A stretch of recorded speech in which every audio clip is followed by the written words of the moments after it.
नमस्कार, मैं कमलेश कबीर आपका एक बार फिर स्वागत करता हूं इस नए एपिसोड में। आज के इस एपिसोड में हम बात करेंगे 10 का दम।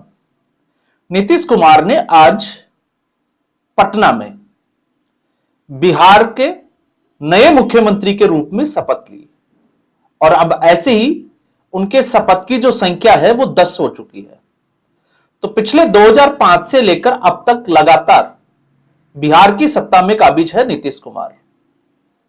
अब नीतीश कुमार की शपथ इसलिए जो है वो स्पेशल हो जाती है क्योंकि इस वक्त आपने देखा होगा महागठबंधन की हार के बाद मीडिया का एक वर्ग लगातार नीतीश कुमार के स्वास्थ्य को लेकर नीतीश कुमार के ऊपर हमला बोल रहे हैं।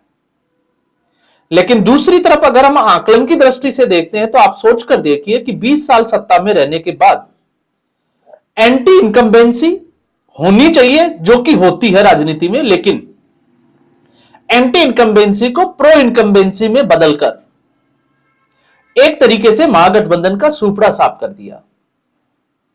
और स्थिति यहां तक आ गई कि महागठबंधन में या विपक्ष की तरफ से विपक्ष का नेता या विपक्ष जो है वो नेता प्रतिपक्ष के लायक भी है या नहीं है, क्योंकि आरजेडी को जितनी सीटें चाहिए थी आरजेडी के पास सिर्फ उतनी ही सीटें हैं।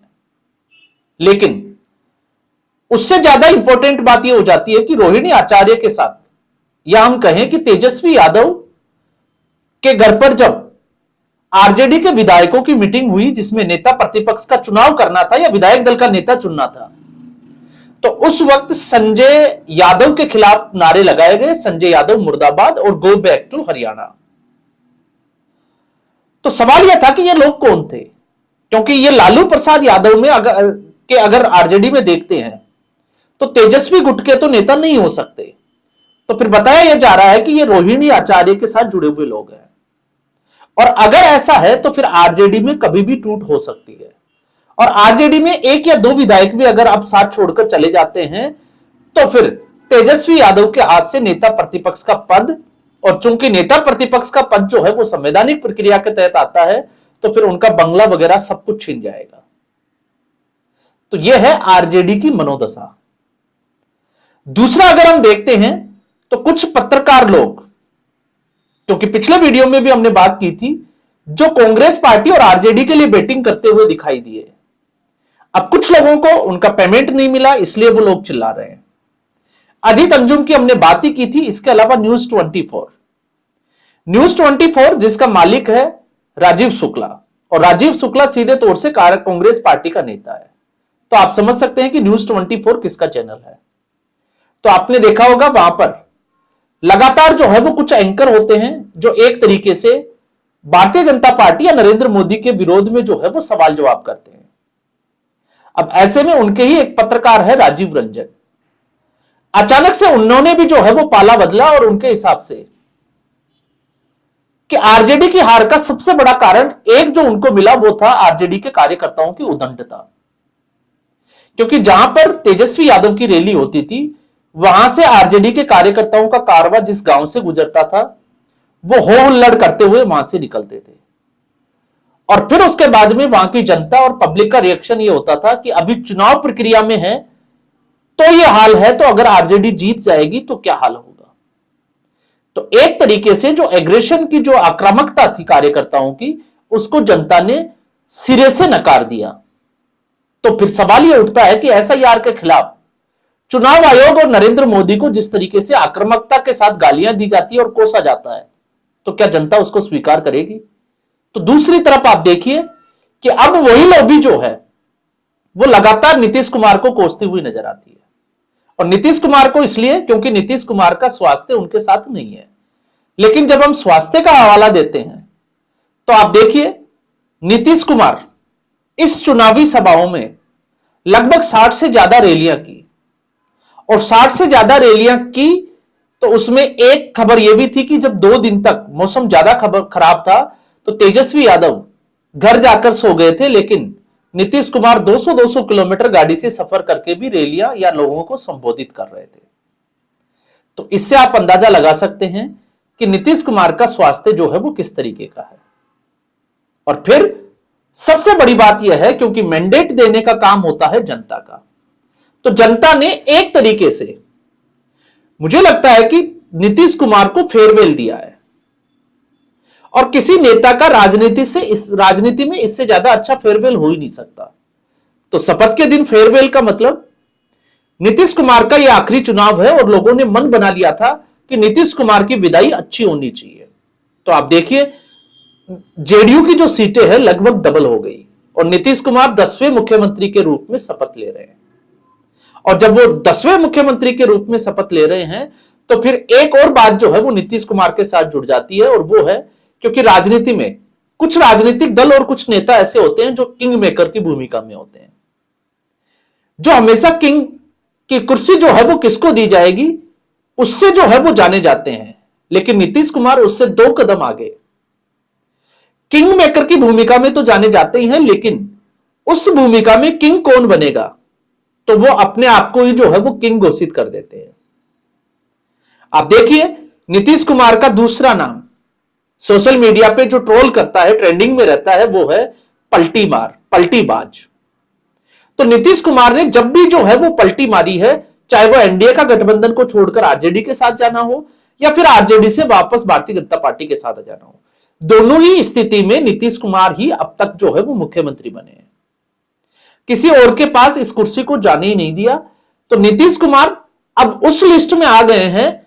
अब देखना यह होता है कि उनका स्वास्थ्य क्या 5 साल तक उनका साथ देता है, और नीतीश कुमार अगर 5 साल तक सत्ता में बने रहते हैं मुख्यमंत्री के पद के रूप में, तो आप मानकर चलिए इस देश के सबसे लंबे समय तक मुख्यमंत्री बनने वालों की लिस्ट में नंबर 1 की पोजीशन पर आ जाएंगे। तो इस वक्त नीतीश कुमार जो है उनसे आगे 5 ऐसे नेता है जो इस लाइन में आगे खड़े दिखाई देते हैं। एक, पवन कुमार जामलिंग, जो कि सिक्किम के राज्यपाल बने और 24 साल तक इन्होंने राज किया, या हम कहें कि 24 साल तक ये मुख्यमंत्री रहे, 1994 से लेकर 2019 तक। उसके बाद दूसरा नंबर आता है नवीन पटनायक। तो नवीन पटनायक, उनकी भी जो है वो उम्र का तकाजा हो चुका था, और अब उड़ीसा में उनकी जगह, बीजेडी की जगह जो है वो सरकार बनाई है भारतीय जनता पार्टी ने। तो 24 साल तक लगभग जो है वो नवीन पटनायक भी सत्ता में रहे। सन 2000 में उन्होंने मुख्यमंत्री पद की शपथ ली थी और उसके बाद लगातार उड़ीसा के मुख्यमंत्री रहे।